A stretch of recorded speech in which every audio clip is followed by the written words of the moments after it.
You know, in physics, there's this recurring theme where two things that look totally different turn out to be the same thing in disguise. And today, we're diving into one of the wildest examples of this, a deep, hidden connection in conformal field theory.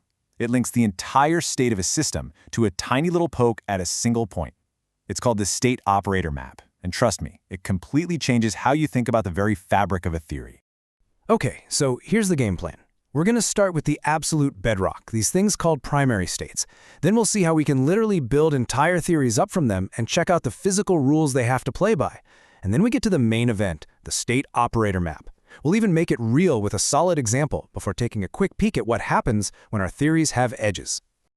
Okay, so picture this. A quantum field theory has this just infinite ocean of possible states. It's overwhelming, right? So where do you even begin? How do you organize all of that? Well, the key is to find the foundation, a special set of bedrock states we call primary states. So, what's so special about these primary states? Think of them as the absolute foundation of a building. In any given family of states, they're the ones with the lowest possible energy. And they have this one really unique property. If you try to use a specific set of tools, we call them lowering operators, to try and take energy away from them, you get nothing, zilch. You literally can't go any lower. They are the ground floor. All right, I know, this slide looks a bit heavy on the math, but stick with me, it's actually just showing the two simple rules we were just talking about. The first equation just says that a special operator, L0, is our energy meter. It measures the state's energy, which we call H. The second equation is that rule we just mentioned. You take any of those other lowering operators, the LNs, hit the state with it, and you just get zero. That's it. That's the mathematical definition of a ground floor state. So if the primary states are our foundation, how do we get the rest of the skyscraper built? Well, it turns out that once you have that foundation, you pretty much have the blueprint for the entire theory. Let's see how that works. The whole process is really just like climbing a ladder. As you can see here, you grab your primary state. Then you pull out a different set of tools, this time the raising operators, and you use them to create new states, but at higher energy levels. Every single time you apply one of these operators, you create what's called a descendant state, one rung higher up the ladder. And you can just keep doing this over and over again, building this entire tower of states, all of them born from that one single primary at the bottom. Now this whole family of states, the primary at the bottom and all of its descendants stacked neatly on top, that whole thing has a fancy name, a Verma module. But here's the really incredible part, the big takeaway. The entire infinite collection of states in a theory is just a bunch of these Verma modules. So if you can just identify all the primary states, all the ground floors, you've basically mapped out the entire theory. It's that powerful. Okay, so we've got this beautiful mathematical machine. We can build these infinite towers of states. It's elegant. But does any of it actually describe reality? I mean, just because we can write it down on a blackboard, does that mean it can exist out there in the universe? Well, yes, there are rules, and the most important one is called unitarity. You can think of unitarity as physics' ultimate reality check. At its core, it's just the simple idea that probabilities have to add up to 100%.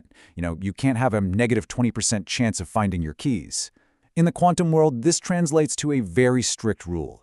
We have to throw out any theory that produces ghost states. These are mathematical quirks that would lead to impossible negative probabilities. And the first major rule that drops out of this is huge. That conformal weight, H, which is just the energy of our primary state, it has to be zero or positive, period. You just cannot have physical states with negative energy. In fact, the only state that's allowed to have exactly zero energy is the vacuum itself. And the second constraint involves another number, C, called the central charge. You can kind of think of C as a measure of how complex the theory is, how much stuff is going on. While unitarity demands that for any theory that describes, well, anything non-trivial, this central charge has to be a positive number. These two simple rules, positive energy, positive central charge, they act like this incredibly powerful filter, just slicing away all the mathematical fantasies and leaving us with only the theories that could actually be real. All right, we built our states, we've laid down the laws of physics they have to obey, and now we get to the heart of it all, a truly mind-bending idea that is totally unique to conformal field theory, and it connects two things that seem like they live on different planets. So let's set the stage. On one hand, you've got states. A state is like a wave function, right? It's a global thing. It describes the configuration of a field over an entire slice of space at one moment in time. Then, on the other hand, you have local operators, and these are completely different animals. An operator lives at a single point in spacetime. It's like a little poke, a local disturbance, right there, and nowhere else. How could these two possibly be the same? And that brings us to the big, kind of crazy question. What if this whole distinction is just an illusion?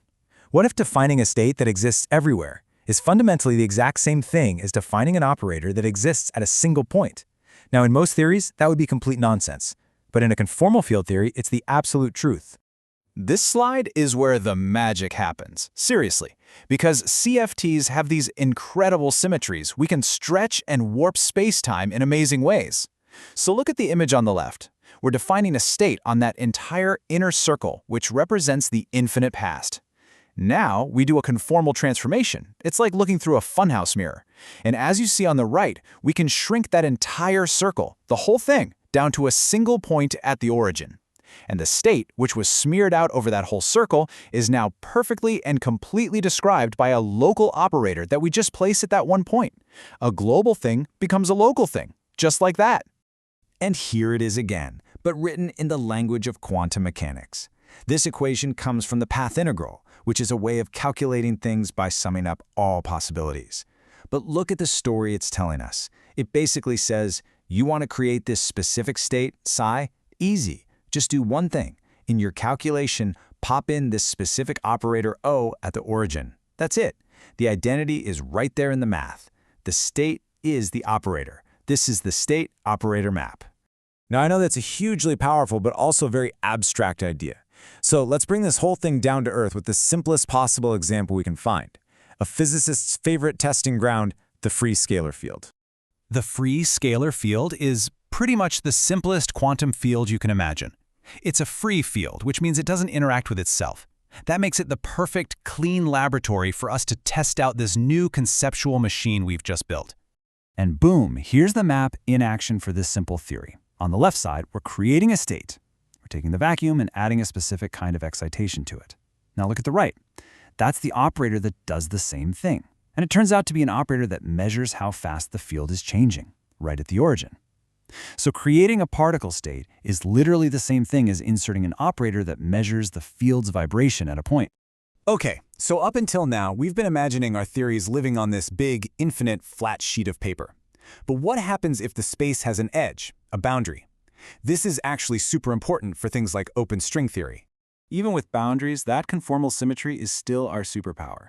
This slide shows how we can take a setup that looks kind of complicated, like an open string moving through time and tracing out an infinite strip, and we can map it to something much cleaner, just the top half of a plane. The really important thing to see is that the edge of that string world sheet becomes the flat line at the bottom. And here's the kicker. The state operator map still works perfectly, but now it maps the states of our system to operators that have to live exclusively on that boundary line. And this isn't just some mathematical game, it has real physical consequences. Depending on the rules you set up on that boundary, you can actually change the total number of states the theory is allowed to have. So let's just take a step back and look at the journey we went on. We started with these fundamental building blocks, the primary states. We saw how you can build entire towers of reality, these Verma modules, right on top of them. We saw how the rules of physics, unitarity, prune away all the impossible theories. And all of that led us to the climax, the state operator map, this strange, beautiful, and powerful idea that a description of the whole can be the same as a description of a single point. It's a profound duality that really is the beating heart of conformal field theory. The state operator map reveals this hidden unity between two concepts that seemed totally different. It's a powerful reminder that the universe can be far more interconnected than we might think at first glance. And it just leaves you wondering, doesn't it? What other fundamental dualities, what other hidden maps between concepts we think are separate are still out there, just waiting for us to find them?